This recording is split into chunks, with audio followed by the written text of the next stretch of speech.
Hello সবাইকে, welcome to my new blog. তো সবাই কেমন আছো?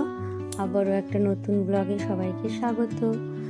তো এই ব্লগটা ছিল আমার ছেলের বার্থডের আগের দিনের ব্লগ। তো এপ্রিল মাসের 1 তারিখ। তো সেদিনকে সকাল সকাল উঠে পড়েছিলাম, কারণ সেদিনকে আমাদের যে রান্নার দিদি, তার নাতির বার্থডে ছিল, তো সে আসেনি। তো সেদিনকে পুরো রান্নার দায়িত্বটা আমার উপরেই পড়েছিল।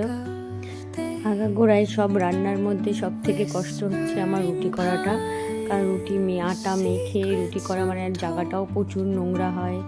তাই আমি সবার আগে চেষ্টা করি রুটিটা করে নিই, আগে ওটাকে সাইড করে দিই, পরিষ্কার করে নিই, তারপরে সব কিছু এক এক করে করি।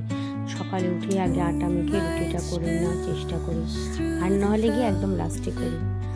মাঝে মাঝে কখনো দরকার হলে মাঝখানে করে নিই। সেদিনকে রান্না করেছিলাম রুই মাছ দিয়ে আর সজনে ডাঁটা আলু দিয়ে পাতলা ঝোল, আর বাবার ছিল ঝিঙে আলু দিয়ে ঝোল। আর বাবার ঝোলগুলো যখন রান্না হয় মাছটাকে ধুয়ে নিই, যাতে মাছ ভাজার সময় যে তেলটা থাকে সেটা ধুয়ে যায়, ধুয়ে তরকারির মধ্যে দিয়ে দিই। আগে আমার 2 বার্নারের ওভেন ছিল, তো এত দেরি হতো রান্না করতে, ওগুলোতে আগুনও ভালো উঠতো না। তো সকালবেলা যখন ছেলেকে নিয়ে স্কুলে যাই, টিফিন করি বা তাড়াতাড়ি রান্না করি, এত দেরি হতো। 2 ঘন্টাতে মনে 1টা-2টো রান্না করতেই আমার টাইম কেটে যেত।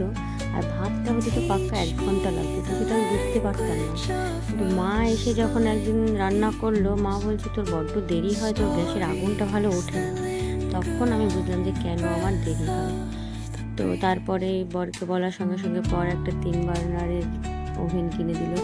এখন রান্না করতে কোনো কষ্টই নেই, ঝটপট রান্না হয়ে যায়। আর যখন নতুন এটা কিনেছিলাম, প্রথম তো বুঝতে পারিনি, প্রথম সপ্তাহে আমি 3টে বার্নার ধরিয়েই এত রান্না করেছি যে 1 সপ্তাহে 2 সপ্তাহে আমার গ্যাস শেষ। তারপরে বোঝার পর থেকে এখন বড়টা তো বেশি ধরানো হয় না, ছোট দুটোতে আমার রান্না হয়ে যায়। আর একটু কমিয়ে রান্না করার চেষ্টা করি, তাও তাড়াতাড়ি হয়, কারণ এটার আগুনটা সত্যি সুন্দর ওঠে। তো লাস্টে পুরো রান্না করে নিয়েছিলাম বাঁধাকপি দিয়ে, মাছের মাথা দিয়ে বাঁধাকপি। আমাদের বাড়ি সব মাছের মাথা কেউ খায় না, সেগুলো জমিয়ে যখন কাদাখানি হয়ে যায় তখন ওটা রান্না করে নিই। আর রান্নার মাঝে বর আইসক্রিম খেতে খেতে এসে দিচ্ছিল একটু আইসক্রিম। আমার আইসক্রিমটা আগে খেয়ে নিয়েছি, তারপর ওর আইসক্রিমে ভাগ বসাচ্ছিলাম, খেয়েই যাচ্ছিলাম, বলছি আরেকটু দাও। কারণ আমি আইসক্রিম অতটা ভালো খাই না, বাট ওই যে আমুলের যে নারকেল দেওয়া আইসক্রিমটা, ওটা খেতে আমার ব্যাপক লাগে। তো খাচ্ছিল, ওর কাছ থেকে বারবার চেয়ে খাচ্ছিলাম। লাস্টে বাঁধাকপিটাও রান্না হয়ে গেল। আর আমি রান্না করতে করতেই রান্নাঘর অর্ধেক পরিষ্কার করে নিই, কারণ লাস্টে আরও দেরি হয়। আর রান্নাঘর নোংরা আমার একদমই ভালো লাগে না, রোজই আমি পরিষ্কার করে নিই ভালো করে। তারপর চলে গেলাম উপরে ঠাকুর ঘর পরিষ্কার, কারণ পরের দিন বৃহস্পতিবার ছিল। তাই আমি সেদিকে দিদিকে বলেছিলাম যে আজকে তুমি ঠাকুরের সব থালা বাসনগুলো ধুয়ে রেখে যাও, পরের দিন আমি ভোরবেলা উঠে স্নানটা করেই পুজো দিয়ে তারপরে সব রান্নাবান্না করবো।